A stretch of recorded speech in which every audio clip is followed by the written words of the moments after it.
अस्सलाम वालेकुम जी, मैं आपका टीचर हसनैन अली। हमने चैप्टर नंबर 3 जो है उसकी रिव्यू एक्सरसाइज जो शुरू की हुई है और उसके जो आज हमारा टारगेट है question number 6 and question number 6 जो है एंड 7 जो है उसको हम आज अटैम्प्ट करेंगे। तो पहले बोर्ड के अंदर पहले फ्रेम के अंदर हम क्वेश्चन नंबर 6 अटैम्प्ट करेंगे, उसके बाद इसको वॉच करेंगे और क्वेश्चन नंबर 7 अटैम्प्ट करेंगे। अब क्वेश्चन नंबर 6 जो है उसके अंदर वो क्या कहता है कि उसने 4 प्रॉपर्टीज़ दी हैं जो सेट से रिलेटेड हैं। पहली property associative of property of the union है and associativity of the intersection है, distributivity of union over intersection है and distributivity of the intersection over union जो है ये हमारे पास है। ये कहता है ये 4 प्रॉपर्टीज जो है आप उनको वेरीफाई करें।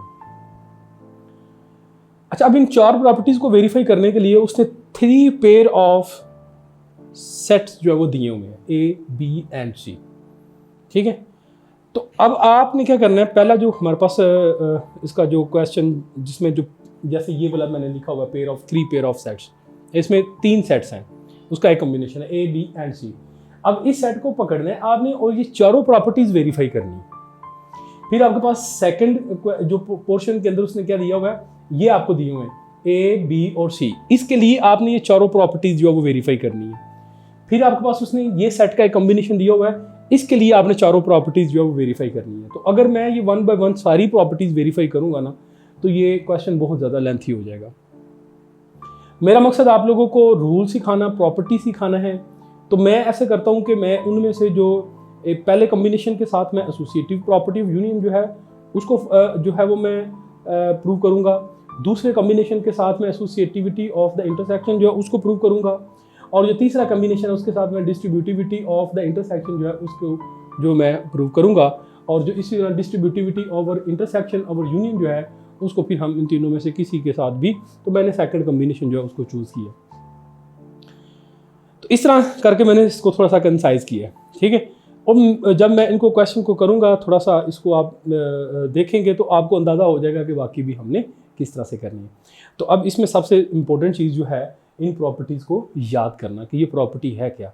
देखें, उसने हमें प्रॉपर्टी नहीं दी, उसने जस्ट नाम दिया हुआ है। अब प्रॉपर्टी हम याद करेंगे तो वो पेपर में हम लिख पाएंगे, उसके बाद हम उसको प्रूव करेंगे। अगर हमें प्रॉपर्टी ही नहीं याद होगी तो फिर हम ये क्वेश्चन अटैम्प्ट नहीं कर पाएंगे। तो सबसे पहले इन प्रॉपर्टीज़ को याद करना जो देखो मैंने ब्लू कलर के अंदर मेंशन की हुई है। ठीक है, अब एसोसिएटिविटी ऑफ यूनियन जो है वो क्या कहती है हमारे पास, B union C, A union B union C है और बाद में ये ब्रैकेट जो है नेक्स्ट फ्रंट पे शिफ्ट हो जाती है। ठीक है, and that is called the associative property of the union. तो अब हम जरा इसको करते हैं सॉल्व। इसको सॉल्व करने के लिए हम सबसे पहले हम इसकी लेफ्ट हैंड साइड जो है वो ले लेते हैं। इसकी लेफ्ट हैंड साइड के अंदर कहता है जी A union B union C. ठीक है, तो अब हम सबसे पहले ब्रैकेट वाला पोर्शन सॉल्व करेंगे and which is equal to B union C. तो सेट बी जो है वो हमारे पास वो है आ जाता है जी 3 4 5 6 एंड 7 और यूनियन सी के अंदर वो क्या कहता है जी 5 6 7 9 एंड 10। अब जब यूनियन की बात करेंगे तो इन दोनों को हम कंबाइन करके लिख लेंगे, लेकिन एक चीज़ का ख्याल रखना है कि इनमें से जो दोनों सेम होंगे, जो रिपीट हो रहे होंगे, उनको हमने एक दफ़ा लिखना है। 3 4 5 6 7 9 एंड 10। अब हम क्या करेंगे, हम इस जो बी यूनियन सी निकाला इसका यूनियन लेंगे हम ए के साथ है।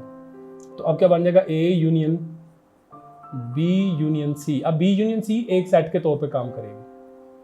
तो ए हमारे पास क्या बन जाएगा जी 1 2 3 एंड 4।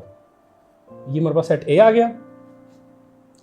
अब हमने इसका यूनियन फाइंड आउट करना है, ये ऊपर वाला सेट जो भी हमने फाइंड आउट किया 3 4 5 6 7 9 एंड 10। ठीक है, तो अब हम इन दोनों के अंदर जो कंबाइन है उनको एक दफ़ा और बाकी सारे हम लिख लेंगे। तो ये देखें जी हमारे पास क्या बन जाएगा जी 1 2 3 4 5 6 7 9 एंड 10। लें जी हमारे पास बन गई लेफ्ट हैंड साइड। अब हम बात करते हैं राइट हैंड साइड की। राइट हैंड साइड के अंदर क्या कहता है जी A union B union C. तो सबसे पहले हम ए यूनियन बी फाइंड करते हैं, ए यूनियन बी।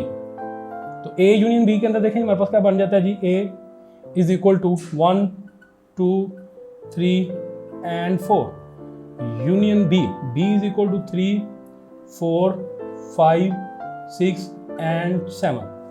तो इन दोनों को कंबाइन करके लिखते हैं तो ये हमारे पास क्या बन जाएगा जी, 1 2 3 4 5 6 एंड 7। अब नेक्स्ट वन हम ए यूनियन बी का यूनियन लेंगे सी के साथ। तो ए यूनियन बी ये सिंगल सेट आ जाएगा, 1 3 4 5 6 एंड 7। इसका यूनियन हमने किसके साथ लेना है, अब हम इसका यूनियन लेंगे सी के साथ, which is equal to 5 6 7 9 and 10।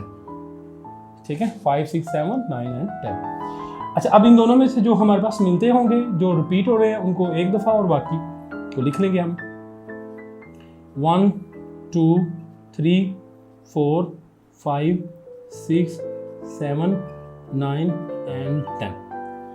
अब देखें जी हमारे पास क्या बन जाता है सेट, ये हमारे पास ये वाला जो सेट बना था that is equal to the left hand side 1 2 3 4 5 6 7 9 and 10। अब यहाँ पे हमारे पास सेट बना बन गया 1 2 3 4 5 6 7 9 एंड 10, सेम सेट आ गए। तो लिहाजा हम ये कह सकते हैं कि यहाँ पे left hand side is equal to right hand side. ले जी, तो ये हमारे पास एसोसिएटिविटी ऑफ यूनियन जो है वो हमने प्रूव कर लिया by using this group of a set. अब नेक्स्ट जो हमारे पास क्वेश्चन जो है उसमें कहता है जी एसोसिएटिविटी ऑफ द इंटरसेक्शन आपने फाइंड आउट करनी है। क्या करनी है, एसोसिएटिविटी ऑफ द इंटरसेक्शन। तो एसोसिएटिविटी ऑफ द इंटरसेक्शन जो ये लिखी है, इसकी हम लेफ्ट हैंड साइड लेते हैं और लेफ्ट हैंड साइड को राइट हैंड साइड के बराबर प्रूव करना है हमने। तो left hand side which is equal to A intersection B intersection C. ठीक हो गया। अब यहां पे दीदी हमारे पास आ जाएगा जी, सबसे पहले हम B intersection C find out करेंगे। तो बी इंटरसेक्शन सी, तो सेट बी हमारे पास क्या आ गया जी, 0 इंटरसेक्शन सी हमारे पास क्या आ गया जी, 0 1 एंड 2। अब इंटरसेक्शन के अंदर हमारे पास जो दो कॉमन होते हैं दोनों सेट्स के अंदर, वो वाले एलिमेंट लिखते हैं। तो ये हमारे पास क्या बन जाएगा जी, 0। अब हम नेक्स्ट पोर्शन का लेंगे, हम कहेंगे जी हमने A intersection B intersection C जो है हमने वो फाइंड आउट करना है। तो ए हमारे पास क्या है जी, 5 है, एम्प्टी सेट। इसका इंटरसेक्शन हमने किसके साथ लेना है जी, सिंगल्टन सेट विद 0। अब 5 सेट हमारे पास इस तरह का एम्प्टी सेट इस तरह का सेट होता है जिसमें कोई एलिमेंट नहीं है। तो जब कोई एलिमेंट नहीं होंगे तो इसका मतलब है कि दोनों में कोई कॉमन नहीं है, तो लिहाजा it is equal to empty set. ठीक हो गया। And this is a left hand side. ठीक है, तो ये हमारे पास किसके बराबर आ गया जी, लेफ्ट हैंड साइड के बराबर आ गया। अब हम बात करते हैं जी राइट हैंड साइड। अब राइट हैंड साइड के अंदर देखें वो कहता है जी A intersection B intersection C. तो सबसे पहले हम ब्रैकेट वाला पोर्शन सॉल्व करेंगे और हम सबसे पहले क्या करेंगे जी, ए इंटरसेक्शन बी जो है उसको हम फाइंड आउट करेंगे। तो ए हमारे पास क्या है जी, फिर एम्प्टी सेट आ गया, इंटरसेक्शन बी 0। अब इन दोनों के अंदर कोई कॉमन नहीं है तो लिहाजा एम्प्टी सेट आ गया। अब हम क्या फाइंड आउट करेंगे जी, A intersection B intersection C, ये हमारे पास क्या आ गया जी, एम्प्टी सेट आ गया। ये वाला हिस्सा जो है एम्प्टी सेट बन गया। अब इंटरसेक्शन सी के साथ करेंगे, इसलिए हमारे पास क्या बन जाता है जी, 0 1 एंड 2। ठीक है, अब देखें पहला हमारा सेट जो है वो एम्प्टी सेट है, लिहाजा इसमें कोई कॉमन नहीं होगा and is equal to the empty set. Hence left hand side is equal to right hand side. अब यहाँ से हमारे पास एसोसिएटिविटी ऑफ इंटरसेक्शन जो है वो प्रूव होगी। अब जरा हम चलते हैं जी distributivity of the union over intersection. तो इसकी भी हम पहले सेम रूटीन फॉलो करेंगे। हम लेफ्ट हैंड साइड जो है वो हमारे पास क्या बन जाती है, A union B intersection C जो है ये हमारे पास बन जाती है। अच्छा, अब इसमें देखें जी हमारे पास सबसे पहले हम ब्रैकेट वाला पोर्शन जो है उसको हम सॉल्व करेंगे। तो ब्रैकेट वाले पोर्शन के अंदर हमारे पास क्या बन जाता है जी, कहता है जी बी इंटरसेक्शन सी। तो बी इंटरसेक्शन सी, तो बी की जगह हम क्या लिखते हैं जी, बी लिखते हैं which is equal to the Z and इसका इंटरसेक्शन हमने किसके साथ लेना है जी, इसका इंटरसेक्शन लेंगे हम सी के साथ which is equal to the rational number. अब यहाँ पे देखें मैं इनको टेबुलर फॉर्म के अंदर नहीं लेके जा रहा, मैं बिल्कुल इसको एज इट फॉर्म के अंदर मैं इसको यूज़ करने जा रहा हूँ। अब तो देखें कि हमारे पास जो Q है which is equal to set of rational number and Z is equal to set of the integers. अब देखें इंटीजर्स जो है रैशनल नंबर वाला सेट इंटीजर से बड़ा है, क्योंकि रैशनल नंबर वाला सेट जो इंटीजर वाला सेट है उसमें जो सॉलिड नंबर आते हैं 1 2 3 एंड 4, और जो हमारे पास रैशनल नंबर जो है उसके अंदर हमारे पास पॉइंट वाले नंबर भी आ जाएंगे, जैसे 1.1 1.2 1.3। इसका मतलब है कि ये वाला सेट जो है बड़ा है। अब ये वाला जो इंटीजर है it is a proper subset of a rational number. तो अब इसका मतलब है कि ये जो Q है this Q is contain the Z, Q के अंदर Z मौजूद है। जब दोनों के अंदर इंटरसेक्शन लेंगे तो वो Z के बराबर आ जाएगी, क्योंकि दोनों के अंदर जो कॉमन होंगे ना वो वाला एलिमेंट हम लिखेंगे and it is equal to the Z। अब हमारे पास क्या करेंगे जी, अब हम इसका यूनियन लेंगे किसके साथ, A के साथ, A union B intersection C। तो A देखें हमारे पास क्या बन गया जी, सेट ऑफ नेचुरल नंबर, और इसका हमने यूनियन अब किसके लेना है, हमने इंटीजर के साथ लेना है। अब जरा देखें जी, अब जरा इन दोनों को देखें। अब जो इंटीजर है वो हमारे पास क्या आ जाता है, इंटीजर वाला सेट एक बड़ा सेट है, उसमें जीरो भी मौजूद है और उसमें नेगेटिव वाले जो माइनस वाले नंबर हैं वो भी मौजूद है, और जो नेचुरल नंबर वाला सेट है ये हमारे पास जो 1 2 3 एंड 4 वो भी जस्ट पॉजिटिव नंबर, उसमें जीरो भी मौजूद नहीं है। अब इसका मतलब है कि ये वाला सेट बड़ा हो गया और ये वाला सेट जो है वो छोटा हो गया। इसका मतलब है कि Z contain the natural number. तो जब दोनों को जब हम यूनियन लेंगे तो फिर हमारे पास जो बड़ा सेट है वो यूनियन में आ जाएगा। तो ये हमारे पास क्या बन जाएगा जी, ये हमारे पास बन जाएगा जी Z, and this is equal to the left hand side. तो लेफ्ट हैंड साइड हमारे पास किसके बराबर आ गई जी, इंटीजर्स के बराबर आ गई। अब हम बात करते हैं राइट हैंड साइड की। तो राइट हैंड साइड में देखें हमने क्या फाइंड आउट करना है, हमने A यूनियन B, इसका हमने इंटरसेक्शन लेना है A यूनियन C के साथ। तो पहले हम ब्रैकेट वाला हिस्सा सॉल्व करेंगे, बाद में फिर हम इनका इंटरसेक्शन ले लेंगे। तो A यूनियन B, तो A हमारे पास है जी सेट ऑफ नेचुरल नंबर, इसका यूनियन किसके साथ लेना है आपने, इंटीजर के साथ। तो ये फिर ऊपर वाली सिचुएशन बन गई which is equal to the integers. अब A union C, A union C, A is equal to natural number and union C is equal to the rational number. अब क्योंकि ये रैशनल नंबर जो है ये बड़ा सेट है तो लिहाजा इनका दोनों का यूनियन जो है वो आ जाएगा सेट ऑफ रैशनल नंबर। अब हम इन दोनों का इंटरसेक्शन लेंगे तो वो हमारे पास क्या बन जाएगा, A union B intersection A union C।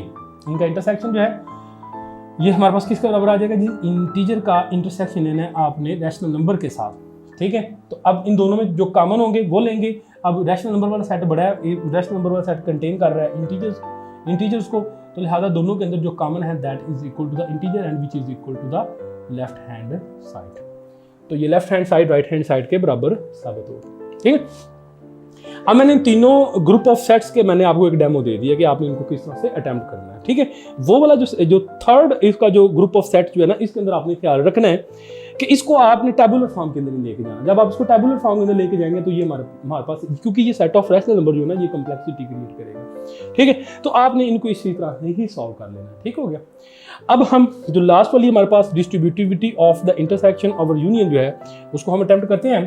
तो उसी तरह हम उसकी भी लेफ्ट हैंड साइड ले लेते हैं। Left hand side is equal to A intersection B union C। तो ये देखें जी, पहले हम ब्रैकेट वाला पोर्शन सॉल्व करेंगे तो which is equal to the B union C, ठीक हो गया। तो B यूनियन C, B की हमारे पास क्या वैल्यू आ गई जी, सिंगलटन सेट है, इसका यूनियन लेना है हमने इसके साथ, ठीक है। तो यूनियन का मतलब क्या है, दोनों को इकट्ठा करके लिख लेना। तो इसका मतलब है कि जो बड़ा सेट है वो हमारे पास आ जाएगा 1 2 एंड 3। अब नेक्स्ट इसका हमने इंटरसेक्शन लेना है A के साथ, ठीक है। तो A intersection B union C। तो अब A कौन सा सेट है जी, A एम्प्टी सेट है, इसका इंटरसेक्शन लेंगे किसके साथ, इसके साथ 1 2 एंड 0 1 एंड 2 के साथ, ठीक है। अब जो कि ये पहला सेट हमारे पास क्या आ गया, पहला सेट हमारे पास आ गया एम्प्टी सेट आ गया। तो अब एम्प्टी सेट है तो इसका मतलब है कि दोनों के अंदर भी कॉमन तो नहीं होगा, तो लिहाजा इसका जो इंटरसेक्शन होगा which is equal to the empty set, ठीक है। And it is equal to the left hand side. अब हम मूव करते हैं राइट हैंड साइड के अंदर। तो राइट हैंड साइड जो हमारी वो क्या बनती है, राइट हैंड साइड हमारी बनती है ए इंटरसेक्शन बी, इसका यूनियन लेना है हमने ए इंटरसेक्शन सी के साथ। तो सबसे पहले हम ए इंटरसेक्शन बी ले लेते हैं जी, ए इंटरसेक्शन बी। तो ए हमारे पास एम्प्टी सेट है और इंटरसेक्शन बी जो हमारे पास वो सिंगलटन सेट है, तो it is equal to the empty set, ये एम्प्टी सेट के बराबर आ जाएगा। अब इसी तरह हम लेंगे जी ए इंटरसेक्शन सी ले लेंगे। अब ए की वैल्यू हमारे पास क्या है जी, एम्प्टी सेट है, इसका हमने इंटरसेक्शन लेना है सी के साथ which is equal to 0 1 and 2। अब इन दोनों के अंदर कोई एलिमेंट कॉमन नहीं है तो लिहाजा एम्प्टी सेट आ जाएगा। ठीक हो गया। अब हमने क्या करना है, इन दोनों सेट्स का हमने यूनियन ले लेना है। तो ए इंटरसेक्शन बी, इसका हम यूनियन लेंगे किसके साथ, ए इंटरसेक्शन सी के साथ। ठीक है, तो ये भी हमारे पास एम्प्टी सेट बन जाता है और ये देखिए ये भी हमारे पास एम्प्टी सेट बना। अब दोनों सेट एम्प्टी हैं तो लिहाजा इनका जो यूनियन है वो भी एम्प्टी सेट होगा which is equal to the right hand side. लीजिए ये प्रॉपर्टी भी हमारे पास प्रूव होगी। ठीक है, तो मैंने पहले आप लोगों को इस क्वेश्चन का थोड़ा सा फॉर्मेट समझाया, तो उसके मुताबिक फिर मैंने इस क्वेश्चन को अटैम्प्ट किया है और अब बाकी इसके जितने भी रिमेनिंग पार्ट्स हैं उनको आपने खुद अटैम्प्ट करना है। ये थोड़ा सा लेंथी क्वेश्चन है और सब्र से करने वाला क्वेश्चन है, तो best of luck, do yourself.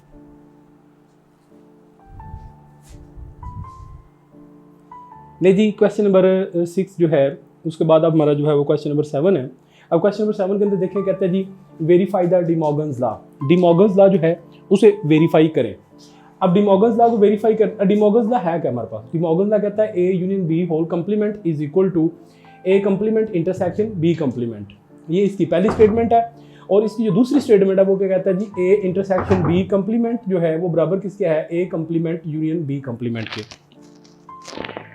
अब जब हम एक्सरसाइज सॉल्व कर रहे थे, जो पीछे एक्सरसाइज सॉल्व की हैं उसके अंदर हमारे पास डी मॉर्गन्स लॉ की जो वेरिफिकेशन थी वो पहले भी हम एक दफ़ा कर चुके हैं, लेकिन उसके अंदर जो मैंने आप लोगों को स्टेटमेंट प्रूव कराई थी वो मैंने A union B whole complement is equal to A complement intersection B complement वाली जो है वो करवाई थी।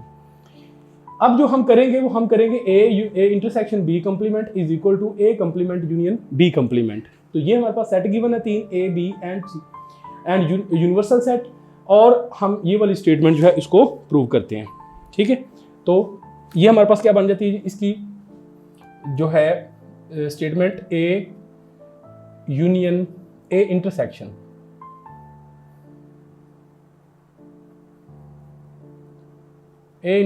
B complement is equal to A complement union B complement. ठीक है, तो इसकी हम लेफ्ट हैंड साइड ले लेते हैं which is equal to A intersection B. तो ए इंटरसेक्शन बी पहले हम फाइंड आउट करते हैं, उसके बाद फिर हम इसका कंप्लीमेंट देंगे। तो ए सेट ए जो है वो हमारे पास क्या बन जाता है जी, वो बन जाता है जी 2 4 6 एंड 20। आगे हमारे पास आ जाता है intersection B 1 3 5 so on up to 19। अब देखें जी हमारे पास पहले जो है वो 10 इवन नंबर हैं और ये हमारे पास पहले 10 ऑड नंबर हैं। तो इवन एंड ऑड के अंदर हमारे पास कोई भी चीज़ ओवरलैपिंग नहीं होगी, तो लिहाजा ए इंटरसेक्शन बी जो है वो हमारे पास बनेगा empty set, A intersection B. अब हम फाइंड आउट करेंगे A intersection B complement. A intersection B complement ये हमारे पास क्या बन जाएगा जी, u minus A intersection B. अब ए इंटरसेक्शन बी एक इस तरह का सेट है जो एम्प्टी सेट है, तो u की जगह उसकी वैल्यू पुट कर देंगे जी। ये हमारे पास 1 2 3 पहले 20 कुदरती दाद है माइनस एम्प्टी सेट। तो रूल हमारे पास क्या होता है कि दोनों के अंदर जो कॉमन होते हैं उनको छोड़ के जो पहले सेट में बचते हैं वो लिख देते हैं। अब क्योंकि हमारे पास सेकंड सेट जो है वो एम्प्टी सेट है, लिहाजा कुछ भी कॉमन नहीं है, लिहाजा जो यूनिवर्सल सेट होगा वही हमारा रिक्वायर्ड सेट जो है वो बन जाएगा। देखिए हमारे पास बन जाता है जी ए इंटरसेक्शन बी कॉम्प्लीमेंट। ठीक है, अब हम चलते हैं राइट हैंड साइड के ऊपर। अब राइट हैंड साइड भी हमारे पास वो क्या कहती है जी, A complement union B complement. ठीक हो गया। तो सबसे पहले हम ए कॉम्प्लीमेंट फाइंड आउट करते हैं। तो A complement is equal to U minus A, U is equal to 1 2 3 so on 20 minus A. अब हमारे पास क्या है जी, ए हमारे पास है जी और even number 2 4 6 and up to 20। ठीक है, तो अब दोनों के अंदर जो कॉमन है, क्या मतलब ऑड इवन नंबर जो कॉमन है उनको हम स्किप कर देंगे और बाकी जो हमारे पास ऑड नंबर बचेंगे वो हम लिख लेंगे। वो हमारे पास क्या बन जाएगा जी 1 3 5 and 90। Now B complement which is equal to u minus B, u is equal to 1 2 3 up to 20 minus 2 4 sorry आठ नंबर आ जाएंगे अब 1 3 5 90। ठीक है, तो अब यहाँ पे देखिए जी हमारे पास ये क्या बन जाएगा जी, ये हमारे पास बन जाएगा जी 2 4 6 अप टू 20। ठीक है, तो अब तो देखें जी, अब हमने यूनियन लेने हैं ए कॉम्प्लीमेंट और बी कॉम्प्लीमेंट का।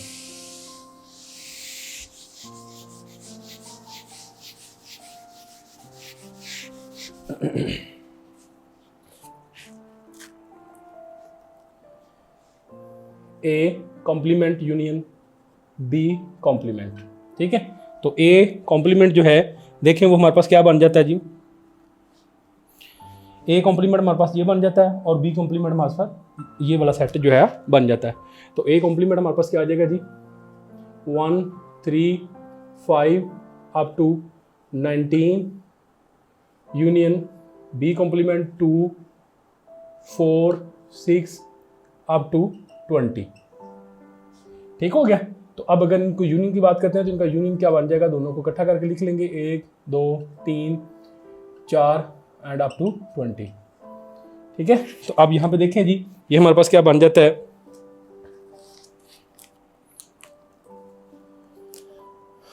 ए union A intersection B whole complement is equal to A complement union B complement. ले जी, तो ये हमारे पास डिमॉर्गन्स लॉ जो है उसकी ये वाली सेकंड स्टेटमेंट जो है वो हमने प्रूव कर ली है। अभी फर्स्ट स्टेटमेंट जो है वो आप लोग खुद प्रूव करेंगे इन्हीं सेट को इस्तेमाल करते हुए। इंतहाई आसान है, कोई मुश्किल नहीं है। तो ये था जी हमारा आज का लेक्चर। इंशाल्लाह अगले लेक्चर में मिलते हैं एक नए टॉपिक के साथ। इसके साथ अपने टीचर को इजाज़त दीजिए। अस्सलाम वालेकुम।